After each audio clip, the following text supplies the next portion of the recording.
For over 40 years, Larry Gowan has been writing songs, recording music, and touring the world. It all started in the mid-70s with his Scarborough-based band Rheingold. He's currently a member of Styx, but takes time to go out on solo tours as well. The Source caught up to Gowan at his second Niagara show in the past 13 months, this one at the FirstOntario Performing Arts Centre in St. Catharines.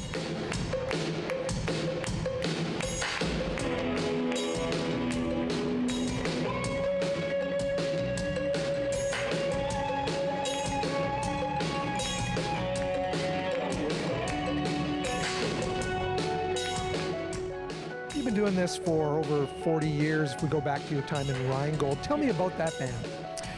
Rheingold was really a band that was concurrent, funny enough, with Styx, and very much of the same musical intentions, let's put it that way. We really were a kind of a progressive rock band, but with rock and even pop leanings in there that wanted to somehow amalgamate those British prog influences with a more pop sensibility, let's call that, a rock sensibility.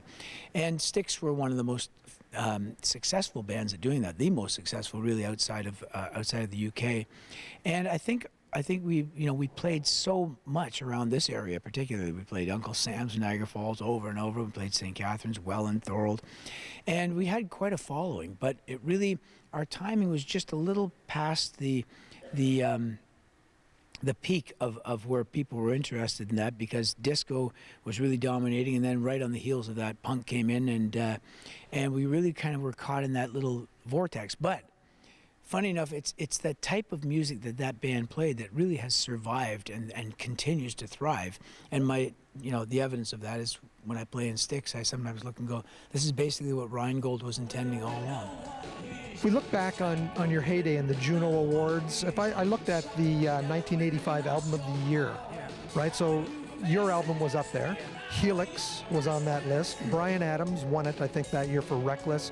We also had Honeymoon Suite, and we had Corey Hart. Yeah. All five of you are touring and doing shows in 2019, all five of you. Well, isn't that a testament to how strong that musical era really was? You know, I think we may have underestimated just how wide and how deep the music of the 80s, let's call it that, would really get through to people and stay with people. And I think there's great melodic content in all of the bands that you just cited there, and I think that has stayed with people. And I see it night after night. There's couple thousand people on their feet with big smiles singing all the songs, and it's a great way to end today. Are you surprised at all that the songs from your mid-'80s heydays still resonate with people of all ages today when you come and do these shows at a place like the PAC? It would be, I wouldn't be genuine to say that I'm overly surprised, in that the music that I grew up on has stayed with me. You know, all the Beatles songs and Rolling Stones songs and the Hendrix stuff, and then moving on to the Genesis and Elton John. These songs still resonate and mean so much with me that it shouldn't. And I've seen it over the 20 years that I've been with Styx. At first, we were playing to fans, people that grew up with the band. You could tell that. But then we saw this vast shift, where so many people, half the audience on any given night, are under 30 and weren't even born when their biggest records were made. And I've seen that over the last 9 years of playing the Gowan Return of the Strange Animal shows. We started first at Falls View, and I noticed that these are all people concurrent with it. And then year after year, the audience got younger and younger. So they've discovered whatever the merits were in the melodies and the lyrics of that time, they still resonate with people. They connect with it, and so I shouldn't be that surprised, but I'm definitely very grateful for it. Is it important to you? I mean, you've got the platform of playing in a band, the likes of Styx, and you throw in a few Gowan songs when you're playing with Styx. Is it important to you that you're performing in front of that Gowan banner and that this is your show and you keep on doing that? It is important to me, yeah. I think that it's funny, when I joined Styx, there was a kind of a mixed reaction from people who were like, oh, this is great, to other people going, well, what's going to happen to your Gowan stuff? And you know, the first 11 years I was in the band, I realized I couldn't do both at the same time without sacrificing something else in my life, or maybe my life itself. So, but I was very anxious to get back to doing that because, you know, I really am.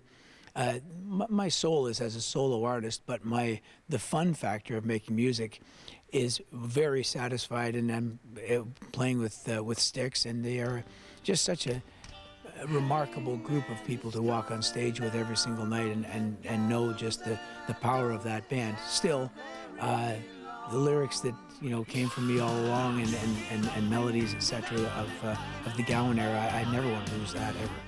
Juno Awards coming up in about 3 weeks' time. Yep. Will you take some time to sit down and watch and maybe think of your own Juno heyday? Actually, I just heard from them yesterday. There might be some kind of, I might be playing something for that show.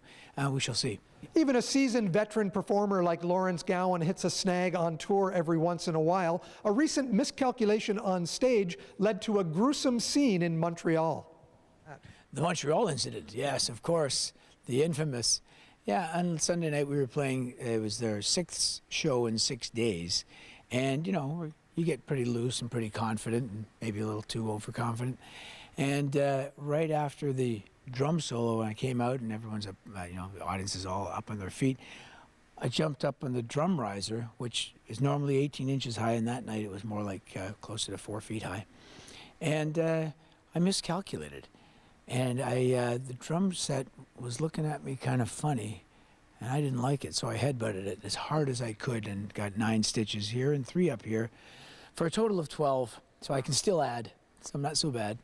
You finished the show, though, with the blood streaming down your face. I'm afraid so, yes. It was going so well, and we had like 5 songs to go and then the encore, and I didn't want the show to stop, and I didn't feel it was necessary, but the, you know, just had to get the blood kind of under control. There was a couple of very comical moments where a couple of our crew guys came out with, we tried gaffer's tape at first, which normally works on just about everything in Canada. And that apparently didn't have the cosmetic effect that we were looking for. So we ripped that off.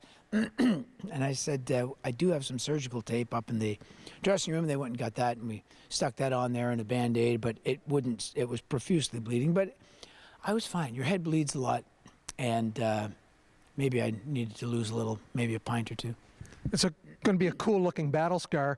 What other kinds of incidents like that have happened to you over the years? Is that the worst one, or has there ever been anything worse than that? How long do we have?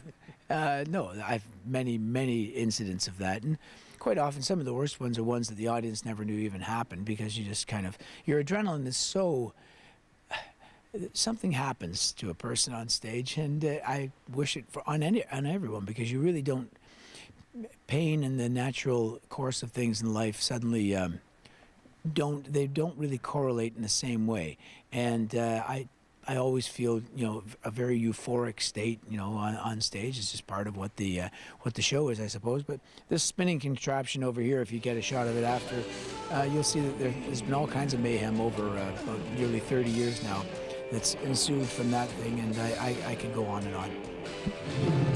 That's Gowan getting ready for tonight's show at the Performing Arts Centre. He has one more solo show on this tour. That'll wind up in Chatham. And then he hits the road with Styx. He'll visit the US, the UK, Scandinavia, and Europe. And that tour will take him until August. Reporting in St. Catharines for The Source, I'm Mike Balsom.